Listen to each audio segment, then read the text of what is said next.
bloody civil war kung magmamatigas itong administration na to at kung kukonsintihin ng armed forces.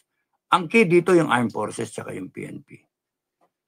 Now, kitang-kita, pagka yung armed forces at saka yung PNP kumiling sa administration, dapat lang talagang i-disband sila ng 2 million. Not to mention pa yung iba na sa affiliated. Sa affiliated, meron dyan, yung sinasabi nga ni na Guerrero, lahat yan armado. Lahat yan armado. Tapos nun, meron dyan yung mga Muslim brothers natin, armado lahat yon. Yung sa Sultanate, armado din lahat yon. Yung sa Eagles, maraming armado ron. Yun yung order ko sa FJF, kaya walang takot Upakan nyo kami, yari kayo, madadali kayo. Talaga sasara namin ang airport. Walang makakaalis. Mga iba-ibang grupo na nagsusulong ng kanya-kanyang interes. May grupo sa armed forces na ang gusto, sila ang umupo.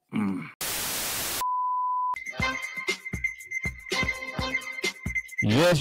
Good morning mga kasama. Nandito naman si Kuya Goods nagbabalik. At syempre kung hindi ka pa nakasubscribe sa ating channel, pasubscribe na lang po at hit mo na rin yung bell para updated ka sa ating mga video. O ano meron ngayon? Grabe At nalita tayo ng gising. Masyado tayong late na tuloy tayo nakapag-upload. Sorry naman mga kasama.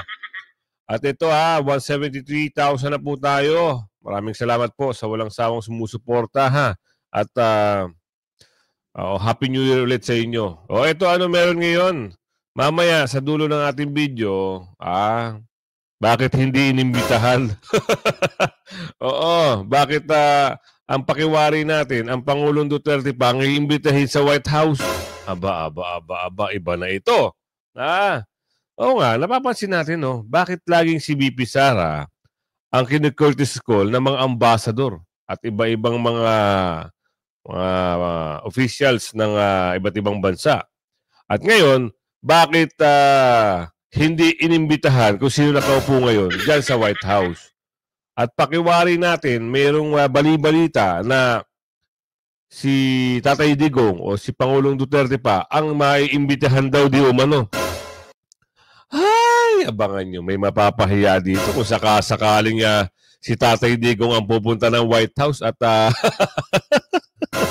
di ba? Pero samantala, matapos mabuking ang tunay na pagkatao ni pangalan to, Kerwin, makukulong ng ano ba itong balita na ito? Pero titignan natin kung makatotohanan ba ito kasi para daw di umano na nameke ng pagkatao.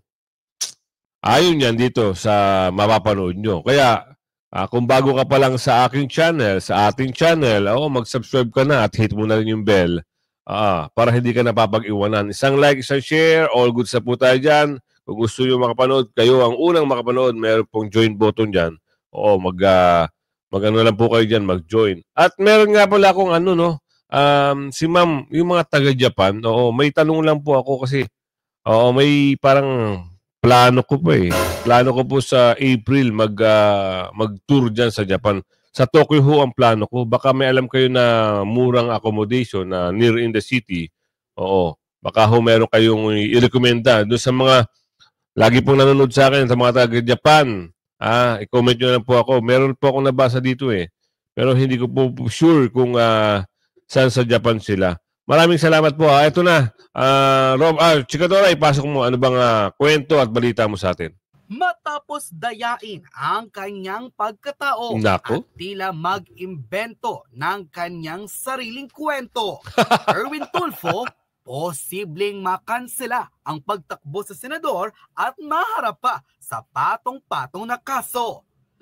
Tila panibagong taon, panibagong dilubyong araw ang kakaharapin ng TV broadcaster turned congressman, now senatorial aspirant na si Erwin Tulfo matapos ang naging big revelation ng veteran vlogger na si Maharlika kung saan isiniwalat na bukod sa patong-patong na criminal charges, posibleng makulong ng hanggang 253 years ang kongresista at representative ng ACT-CIS matapos masangkot sa di-umano'y fraudulent identity scandal mula mismo sa bansang Amerika. Nako, ito na. Iyan nga raw na iikot ang puwit ngayon ni Erwin Tulfo matapos ang samot-saring ebidensyang nakalap nang tila mag-imbento ito ng kanyang sariling pagkatao at di umano'y mameke pa ng pasaporte. Ayon kay Maharlika, posibleng anumang oras ay habulin ng Estados Unidos sa Erwin Tulfo matapos mapatunayan na tila hindi lehitimo ang kanyang registered birth name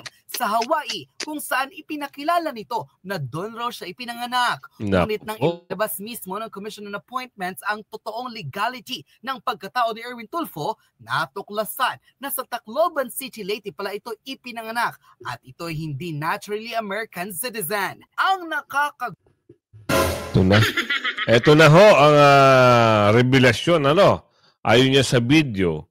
Pero kung totoo man na ito ay taga Leyte, sabihin, oo, problema ito kasi nameki eh. Ibig sabihin, pag ito ay hinabol ng COMELEC, pwede nga naman siyang pwedeng ipa-cancela o ma-disqualify. Kasi panloloko na ito eh. Sabi rito sa video. At sabi rin ni Rolinda rito, Kuya Gus, panloloko yan sa tao. Ibig sabihin, yung identity mo, gusto mo lang magpa-siklab, pepekiin mo yung identity mo. Ay hindi po natin saklaw yan. Pero ang makakalam dyan, Rolinda, oo, COMELEC. Sana aksyonan ito ng COMELEC. Ayaw niya kay Jervin. No. Kasi, kung dito pa lang ay niloko mo na ang tao, what more pa? Pagdadating na nanalo ka, di ba? Isang malaking, yun ang isang malaking pagtatry doon. Oh. Hindi ka pa senador niyan, ha? Sabi ni Kuya James dito. Hindi pa siya senador niyan. Oh, tinaksil na. Ibig sabihin, niloko na ang taong bayan. Paano kung maging senador pa, di lalo na nga. Oh, salamat, Kuya. Ito, tuloy natin. Gulat pa raw dito. Tila may ebidensya ring ilalabas di umano ang Embahada ng Amerika para mapatunayang nagsinungaling at nag-imbento ng kanyang pagkatao si Erwin Tulfo na siyang tiniyak naman ni Maharlika na may kalalagyan lalo't hindi biro ang ginawa nitong pangloloko hindi lamang sa bansang Amerika kundi sa kanyang sariling pagkatao. Ayan na. Panoorin ang full video kung saan walang awang isiniwalat ng veteran blogger na si Maharlika na nang dahil sa pangloloko ni Erwin Tulfo at di umano'y pagnanakaw ng ibang pagkatao, kongresista posibleng makulong ng hindi bababa sa 253 years matapos masangkot sa fraudulent identity scandal sa Amerika. Panoorin ang full video. Tapos ngayon tatakbo ka pa sa Senado. Tatakbo ka pa, hindi ka papayagan ng taong bayan na manalo ka. Kasi mga kababayan, mahaba tong vlog natin kasi ibibigay ko sa inyo kung ano yung mga nilabag niya o ano yung mga kaso dito na pwede niyang kaharapin dito sa Amerika. No. Erwin Tulfo, aka Erich Sylvester Tulfo, 250 years na makukulong. Oh my goodness! Grabe, gurgur na siya noon, nakakulong pa rin yung kanyang kaluluwa. Isipin nyo mga kasama, yung mga ganung bagay, ayon niya sa mga video na, yung mga video na lumalabas patungkol dito sa pagkatao o yung isang kaso, isang case, ang fraudulent identity, para sa pagkatao niya, posibleng makulong, Pero ang isang issue dito, kung halimbawa mapatunayan ito sa Amerika at mapatunayan ito dito sa Pilipinas, doble-doble ang magiging kaso niya dito. Sabi ni Kuya Raymart, doble-doble magiging kaso niya. Disqualification sa candidacy niya, at the same time, O kung halimbawa US citizen pa siya, parang pwedeng tanggalin yun. Parang ganun ang pakiwari natin eh. Sa nakakaalam ho, ano ba ang komento nyo rito? Pwede kayo mag-comment o suggestion, ano yung komento nyo rito. Kung halimbawa napatunayan na namimeke ang isang tao, lalong-lalo na tatakbo ka sa pagka-opisyalis ng isang bansa. Ano kaya ang pwedeng ipataw sa kanya? Oo. Di ba? Hindi ho makatarungan kung sakaling lolokohin mo sa ganong pamamaraan ang Pilipino o sambayan ng Pilipinas. Diba? Yun ang sabi-sabi dito sa video. O, tuloy. Pinag-usapan natin, the other day actually, in-expose natin ang dokumento na kung saan nagpapakita, nakita nyo na nasa Boljakan Facebook page natin, ang dokumento na kung saan ay binawi ng US government ang passport, ang passport ni Erwin Tulfo at kilala siya sa America, well, I don't know kung kilala siya dito sa Amerika, no? Baka yung pamilya nila nakakaalam nito at itinago nila itong baho na ito for since 1996. Ba? Alright? Agal na, no? Since 1991 actually. Kasi kung sa mga kapapasok lang, tandaan niyo po na binawi ng Department of State or na booking, okay? Ni-revoke yung kanyang passport ni Erwin Tulfo. Alright. The Erwin Tulfo or ni Erich Sylvester noong 2021 dahil napag-alaman nga na yung kanya palang passport, okay, ay punong-puno ng kasinungalingan. Ang kanyang identity ay ninakaw lamang. Hindi natin alam kung mayroon bang nag-i-exist na Erich or Eric Sylvester. Erich, I think that's the right pronunciation. Kung may nag-i-exist ba na Erich Sylvester Tulfo. Kasi di ba mga kababayan, so talagang patuloy niyang ginagamit yun, tuloy-tuloy niyang ginagamit simula nung na-acquire niya yung US passport na yon dahil nga 1991, since 1991, nagpanggap siya na siya si Erich Sylvester Tulfo. So from 1991, nung nag-apply siya ng US passport, ilang taon na yon? 91, 2001, 2091, 2000, 2011, 2020. 30 years. Right? Tama ba ang calculation ko? 2001, 2011, 2021. Yeah. 30-something years niyang talagang pinakinabangan yung fraudulent passport niya. Oh, yun matagal na panahon, sabi sa video. Kaya, sabi ko nga, lagi natin sinasabi, kung dito pa lang, meron ng hindi maganda, paano pa sa mga susunod na panahon? At kaya may mga nagsasalita rin dito, patungkol magkakaroon kaya tayo ng bagong presidente? Bagong taon? Yan ang alamin natin sa kwento dito, sa balita rito. Kasi, mga kasama, mamaya sa may susunod na slide natin, meron na mga binabanggit dun. Marami mga rally na gaganapin ngayong January. Iba't ibang grupo daw po di umano. Pero, ang for sure talaga dun, ang makatotohanan dun na talagang nabigay natin at na balita sa inyo, napahayag sa inyo, ayon sa video na napapanood natin, ay yung rally ng isang religious group. Yun po ang makatotohanan. Pero yung mga iba na wala pa namang informasyon, wala pang konkreto na binabanggit, baka lang po. Pero ito, kung magkakaroon ng bagong presidente, sino? Ako, gusto ko si VP Sara. Diba? Wala nang iba. Ayan nga hinahangad natin lahat survey tayo. Baka naman nilaloko nyo lang ako mga kasama. Sino ang gusto nyo maging presidente? Diba? Kaya ito, may pagbabanggit dito si Attorney Harry Roque. At doon huwag yung papalampasin. Baka may mapahiyaho. Bakit hindi inimbita? Balita rin yan balita talaga. Grabe talaga. Oy, doon naman doon sa binawian ng passport. Sorry na lang. Talagang ganyan talaga ang mundo. Pag niloko mo tao, niloko mo sarili mo, sabi ni Ate Jelyn dito, karma lang daw yan. Karma is real. Ika nga. So, kung halimbawa na-rebook at maimbestigahan ng COMELEC, ano ba kaya magiging say-say pa? Diba? Yun lang. At ito naman, huwag niyong kakalimutan yung PDP line lagi natin binabanggit. Dito sa platform ko talagang kinakampanya ko na po. PDP line, alam niyo naman kabisado niyo na. At yung party list, Duterte party list, PPP party list, kay Tatay Digong pala yan. PPP, tatlong P. Tapos, Panaw, Sagip party list ni Senator Marcoleta. O, kabisaduhin nyo na ho, kasi January na. Kabisaduhin nyo na ho yung mga lineup nyo. Sa mga nakakaalam po, yung konkreto, i-post nyo po dyan, ipipin ko, tapos, opyahin na lang po ng ating mga kababayan.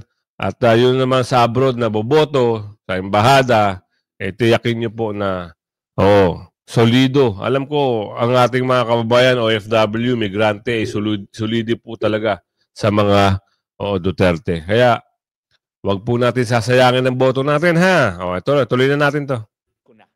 Na yan po ay hindi mareremedyohan ang tinatawag na pinakakurap na budget sa kasaysayan ng Pilipinas. Yan.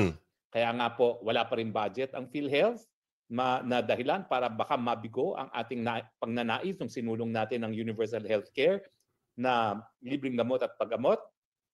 Tinapyasan pa rin ang Department of Education. Pagkamat pinalabas na pinakamalaki ngayon ang budget niya, alam niyo kung paano ginawa, no?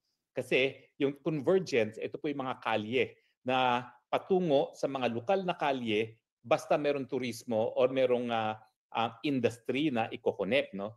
Normally kasi ang mga lokal na mga kalsada na yan, dapat lokal na gobyerno ang gagastos. Ang gobyerno ng nasyonal, dapat mga national roads lang.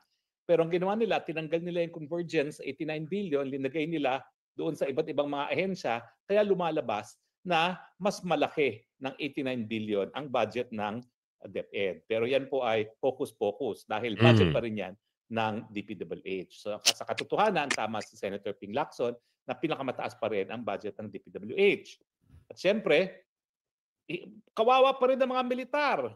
Binawasan pa rin ng sandamukal na pera ang kanilang retirement. Kaya ang tingin ko, maraming mga magre-retiro na hindi mababayaran ng kanilang pensyon. At yung AFP modernization, tinapyasan pa rin. No? At linoko pa ang mga kasundaluhan na kumbaga yung 200 pesos daw na kanilang additional subsistence allowance, karagdagang budget. Kinuha naman pala yon sa AFP modernization plan. No? At syempre, grabe, no? Dyan pa rin yung katotohanan na dinoble ng mga congressman ang kanilang budget. At yung AKAP, hindi po tinanggal ang AKAP. Sinabi lang verification daw ng DSWD, pero ang magbibigay pa rin mga congressman at senatong na labag talaga sa desisyon ng Korte Suprema dun sa kaso na aking isinulong, no? Belica versus Executive Secretary na nagsasabi na ang trabaho lang talaga ng mga mambabatas ay gumawa na pang tao ng budget. At yung pagpapatupad ng budget na yan, wala na silang kinalaman. No?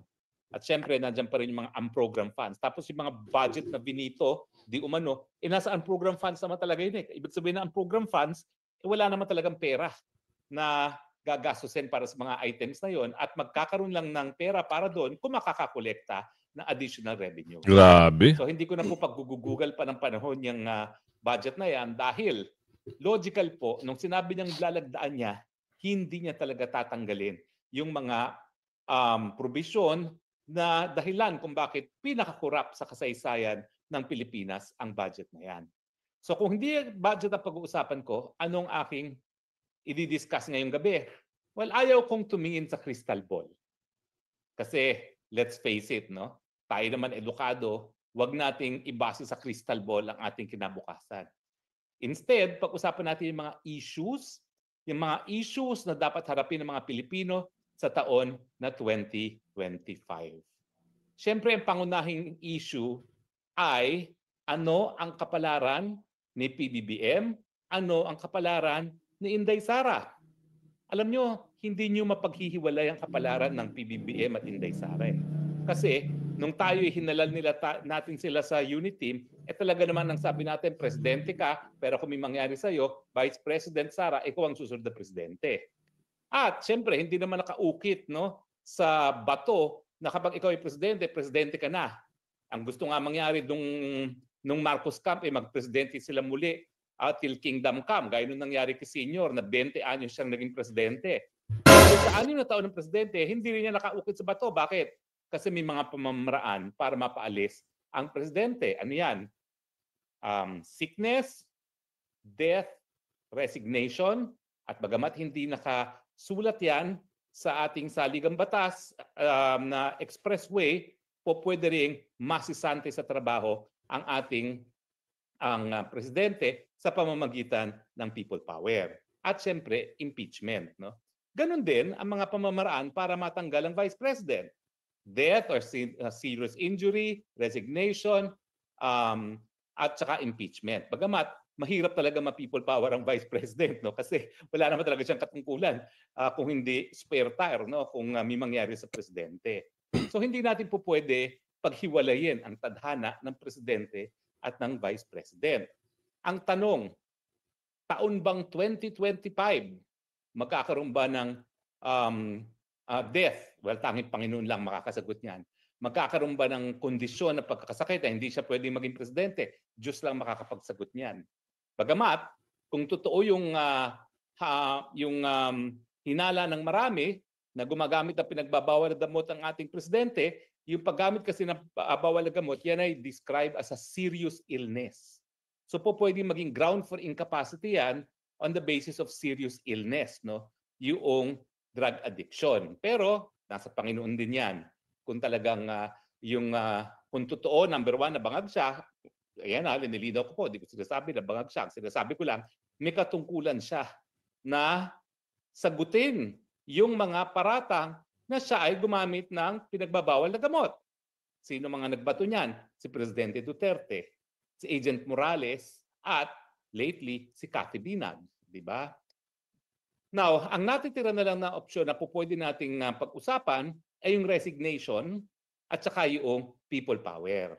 Now, yan na, mga kasama. Yan na yung nababanggit dito sa susunod nating slide. Kaya, laging iisipin ng ating mga kababayan, pinapasok na natin yung 2025 midterm election. Doon na natin babawian itong mga ito. At syempre, kung halimbawa talaga na yung nabanggit dito na merong resign, malalaman natin yan. Gusto din natin malaman kung kailan, paano, at kung totoo ba. Kaya ito, sa susunod na slide natin, baka may sagot dito kung kailan, paano, at totoo ba. Lahat naman ho, nangangarap, di ba? Lahat ho ay gusto doon sa sinasabi na may yung kaninang video. Ito na ang sagot dyan. Kuya, ipasok mo, Captain Dado. Be a bloody civil war kung magmamatigas itong administration na ito at kung kukonsintihin ng armed forces. Ang key dito yung armed forces at yung PNP. Now, kitang-kita, pagka yung armed forces at saka yung PNP kumiling sa administration, dapat lang talagang i-disband sila. Kasi hindi na sila para sa taong bayan. Para sila sa mga... Ito nga, Kapdado Ang usapin pa dito, kagaya sinabi sa kaninang video, parang niloko daw yung kasundaluhan, di umano, na yung budget, hinokus-pokus, ha? Ayon sa unang video na panood natin. Di ba? Parang yung modernization ng AFP, parang binawasan pa yung budget. Tapos yung pangako na yung allowance, di ba narinig nyo kanina, nandun din. Sabihin, etong gumagawa, etong nagpapaikot, kilala nyo naman yung bakulaw dyan. Yung nagpapaikot na bakulaw, parang yung utak ng mga kapulisan, kasunduluhan, parang, sige, ganito. Ito, pangako, pangako. Pero pagdating ng huli, parang wala. Parang ganun din, parang, ito na pangako para sa isang tao lang. Pero yung pangkalahatan, wala sabi ni Kuya James dito. Tuloy natin. Nagbabayad na mas malaki, binibigyan sila, etc. Para sila sa mga buhaya. Malalaman natin. Pero yung rally na yan is not enough to tell you which side they will go to. Hindi nila hindi natin masabi kasi pwedeng manood lang sila. Kuha nyo yung ibig ko sabihin. Sometimes projects can involve multiple documents. Adobe Mas maganda malinaw sa malinaw ha, mga kasama. Ito yung kagandahan na yung may boses, ay inaabangan natin eh. Pero sa January 13, yung peaceful rally na gaganapin, yun po, sure na yun. Wala nang question dun. Inaabangan ko lang na may magsalita kung sino din yung iba't ibang grupo na gagawa ng kanilang mga peaceful rally. O, tuloy natin to.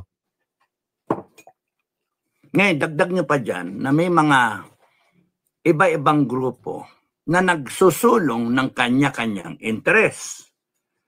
May grupo sa armed forces na ang gusto, sila ang umupo. Nako. May grupo na gusto nilang maghunta. Kahit idami man ang mag-revolutionary government, maghunta, pero wala si Sara. Nako. Or kung lalagay man si Sara, figurehead lang siya. Gagamitin lang si Sara, iyo po, para walang magre-rebelde, walang magalit na mga 32 million voters. Ang walang yan, no? Ng ganong plano, ang walang yan. Yung grupo ng FGF, gusto kong linawin sa inyo, no?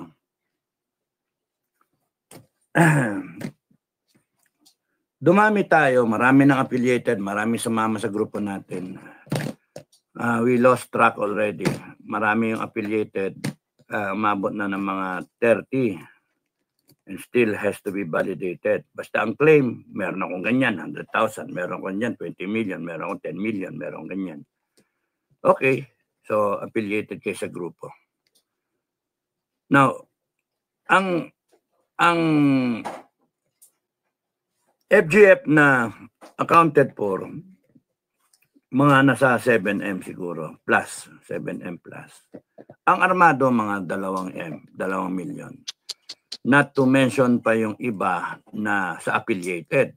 Sa affiliated, meron dyan, yung sinasabi nga ni na Guerrero, lahat yan armado. Na? Lahat yun armado. Tapos nun, meron dyan yung mga Muslim brothers natin, armado lahat yon. Yung sa Sultanate, armado din lahat yon.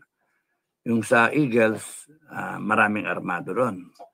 At maraming mga sumali na armado na kasi meron na silang mga LTOP eh. Na?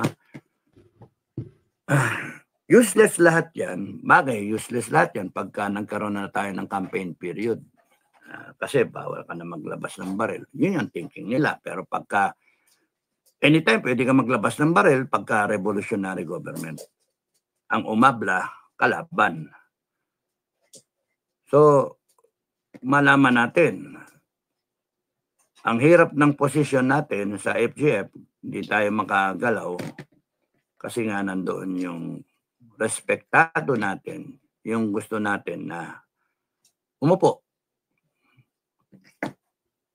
So, baka ma-default tayo. Yun lang ang worry. Baka ma-default tayo. No? Baka ma-default. Or, bakit hindi naman ako pagtangkaan kami ng buhay kasi pagka niyari kami ni Bukay o sinong commander, automatic yon, revolution. Yun yung order ko sa FGF, kaya walang takot eh. Upakan nyo kami, yari kayo, madadali kayo. Talaga sasara namin ng airport. Walang makakaalis. No? May mga naka-assign eh. Kung sinong kukuha ng mga airport. Kaya yung AFP, kung kampi kayo sa taong bayan, sama-sama, no? Pero lahat ng port of departure, entry, exit, isasara natin yung bansa natin. Para hindi makaalis itong mga politiko. Kayong mga nasa airport, kayong mga civilian, kayong mga yung una muna yung sa passport, yung sa DFA, no, tsaka sa immigration, cancel nyo muna yung passport, no? Cancel nyo when this happens. Cancel nyo para makaalis man sila, hold sila doon sa pupunta nila. Wala silang passport, cancel na maano. Kaya yung mga gustong umalis, mag-isip-isip na kayo. You better decide early. Ayan may ads lang ho Mas maganda malinaw at may nabibigyan kayo ng informasyon kung ano-ano yung mga bali-balita dito. Tuloy. Cancel nyo kagad yung politiko natin.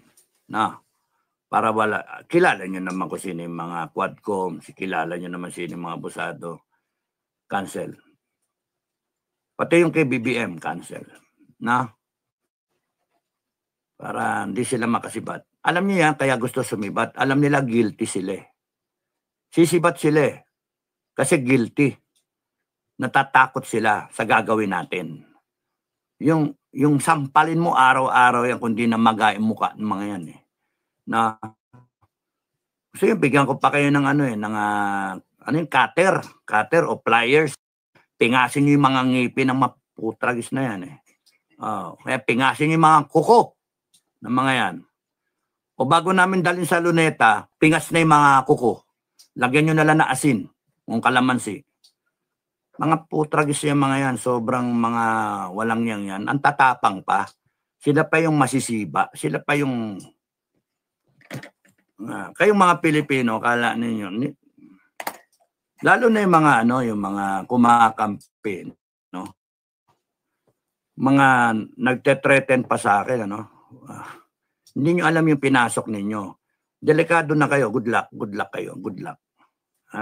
Mamatay man ako, manood kasi kayo doon sa vlog,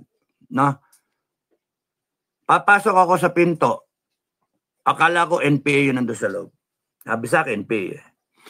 Papasok ako, knock-knock pa ako, tanga ako knock-knock pa ako. Pero nagbilin ako sa tropa ko. May papasok sa likod, may papasok sa harap. Pagka tumumba ako, pagka napatay ako, kaya ako nauna Pagka natumba ako, patayin nyo lahat na sa loob. Ganun ako mag-order. Kayong mga vlogger, kayong mga troll, kayong mga sip-sip sa gobyerno, tumatanggap ng pera, kayong mga complicit, kayong mga conspirator against the Filipino people, yari kayong lahat. Kasi hindi biro-biro yung ginawang krimen ng mga politiko nato. Apektado yung future generations ng Pilipino. Crime against humanity. Ang ginawa ng mga tarantadong yan. And here you are defending them. Yan Woo! Kaya abangan natin mga kasama yung iba't ibang grupo na parang may gagawin ding mga peaceful rally. Ito yung sinasabi ko sa inyo. Nakakahiya ho na hindi imbitahan sa inauguration ni Pangulong Donald Trump. Bakit? Bakit? Marcos not invited to Trump inauguration palace. Ayan ang lalakihan ko para mabasa nyo. Bakit nga? Baka siguro nakakabalita na si Donald Trump na talagang pangit di umano yung mga palakad. Siyempre, alam naman, nasa Amerika, yung mga solid Duterte yan. Siguro binabanggit na dito tsaka hindi, dati pa kasi, ito si Donald Trump, talagang sanggan dikit talaga yan ni Pangulong Duterte. Ngayon, siyempre nababalitaan niya yan. Kung ano yung mga pinagagawa talaga. Yun. Kaya ito, babalita dito. Balita mo, kuya. Pangulong Bongbong Marcos hindi makakadalo sa inaugurasyon ni US President-elect Donald Trump. Bakit kaya? Alamin natin ang kwento sa pagbabalitang hatid ni Christian Yosores mula sa Malacanang. Christian, ikwento mo. Johnson, ayon sa Malacanang, hindi naimbitahan ng White House Pangulong Ferdinand Marcos na dumalo sa nakasasang ngayong Enero na US President-elect Donald Trump at Vice President-elect J.D. Vance. Ayon sa palasyo, si Philippine Ambassador to the US Jose Manuel Romualdez ang nagdalo at maging ginawa ng Pangulo sa inaugurasyon. Ito'y dahil mga Chief of Diplomatic Missions sa mga bansa at kanilang spouse o asawa ang inimbitahan ng US Secretary of State at Joint Committee on Inaugural Ceremonies na maging ginatawan ng kanilang gobyerno at leader sa seremonya. Ayon naman kay Communications Secretary Cesar Chavez, sa ngayon ay wala pa rin konfirmasyon kung bibisita ba ang Pangulo sa Amerika para kitain si Trump sa mga susunod na buwan. Sa December 20 ang schedule ng inaugurasyon ni Trump at Vance sa US Capitol sa Washington, D.C. Kaserbisyo mo sa Malacanang, Christian Osores para sa Teleradio Serbisyo at Radyo sa Israel. Christian, tama ba yung pagkarinig ko? Hindi invited ang presidente? Ganun ba yun? Oo, yun ang lumalabas doon. So mukhang hindi mga presidente ng bawat bansa ang imbitahan ng White House. Ang mga lang daw, Chief of Diplomatic Missions, yung mga siguro yan, mga ambassador, yung mga kinatawan ng mga bawat bansa na nasa Amerika. Oo, not necessarily ang leader ng bansa ang invited ng US government. Tama, oo. Ayun. Yung kanilang mga ambassador, yung kanilang mga consulate siguro na doon nakabase sa Amerika. Alright. Ikaw ba, pupunta ka ba? Yan ang sabi nila. Di ba? Bakit nga hindi inimbitahan? Abangan natin, baka pumunta si Tatay Digong. Oo. Kasi may bali-balita tayo, baka si Tatay Digong ang imbitahan eh. Hindi nakakahiya yun. Sabi ni Ate Mary Grace, nakakahiya nga naman yun, Kuya Gus, kung si Tatay Digong ang pumunta ron at si BP Sara, di ba? Hay, nako talaga naman, kung nagpapahuli. Huwag ka kasi magpahuli sa mga balita, issue at reaksyon ng bayan, ha? Kung bago ka pa lang, mag-subscribe ka na. At mamayang hapon po, mga kasama, ha? Meron po tayong upload. Everyday po, meron po tayong upload. Gusto ko nga magdagdag na rin ng time slot, eh. Para naman na lagi kayong updated sa mga gantong issue at reaction. Hanggang sa muli, Bye-bye. Happy New Year. Ay, ulitin ko po sa mga taga-Japan, sa malapit sa Tokyo, baka meron po kayong meron po kayong alam na murang mga Airbnb, hotels, kasi po by April, galing Mars, gusto ko pumunta ng Japan, mula Mars. Kaya, comment lang po kayo, at gusto ko makipag-ugnayan sa inyo para meron po akong information kung saan yung mga tourist spot pwedeng pasyalan dyan. Maraming salamat po sa mga taga-Japan. Alright, bye-bye.